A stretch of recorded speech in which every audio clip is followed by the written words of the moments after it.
Hi friends, the whole business world today is striving to do more with less so that they remain profitable.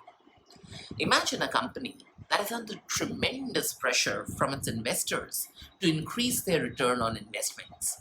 What happens next? Among other things, more and more automation initiatives are seen in the organization. The company needs lesser employees and their profits continue to increase. The clients also start asking for better returns on the amount that they pay. The company then invests more into automation, and now with lesser people, they're doing even more work. Who benefits from these initiatives?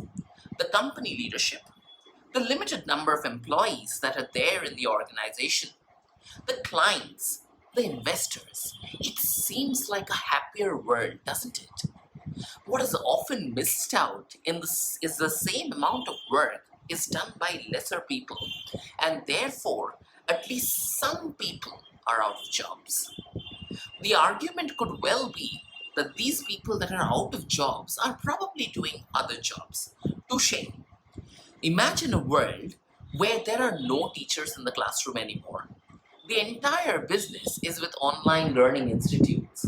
What happens to all the teachers? We might argue that they are working for these online learning institutes. The bigger question is, how many of them? The scalability and the amplification factor in technology is a lot more. So the number of teachers required to create and curate content, clear doubts, etc. will be a lot lesser. The ones who make profits or earn higher salaries benefit from this transformation. But the ones who lose their jobs end up looking for other avenues to continue their livelihood. So far, this model of them switching to areas where there is a demand is what has sustained them. But after the COVID-19 crisis, the digital acceleration is unprecedented, and more organizations are going the automation way. And business owners continue to strive for higher profits. The chances of these people who have lost jobs to transition into other jobs will also be bleak going forward. Now, as more and more organizations adopt this strategy of doing more with less, more and more people would be out of jobs. This means the market will have less and less consumers.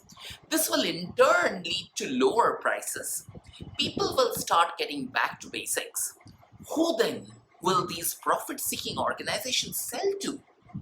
Ironically, the same mindset that put the employees out of the jobs will eventually put the owners out of business. It will also lead us to realize that most of what we need to survive are either free or not very expensive. Regular and healthy food, for instance, is not very expensive. And as long as we are human beings, we will always need food. Maybe not the restaurant gourmet, but regular food for sure. Then does that mean more and more people will go back to the survival mode and more professionals will go into professions like cultivation, fishing, etc.? What good will be the technology if it does not amplify and people are not able to buy it? Will governance and economies be the same? Will it matter? What's the whole point of this video? Is it to paint a gloomy and a slightly stretched picture of tomorrow? It is not. Even though some of these ideas might be a little exaggerated, it should make us ponder. What we talked about here is a wicked problem of sorts. The reason I say it is wicked is because on one end, progress is desired and also encouraged.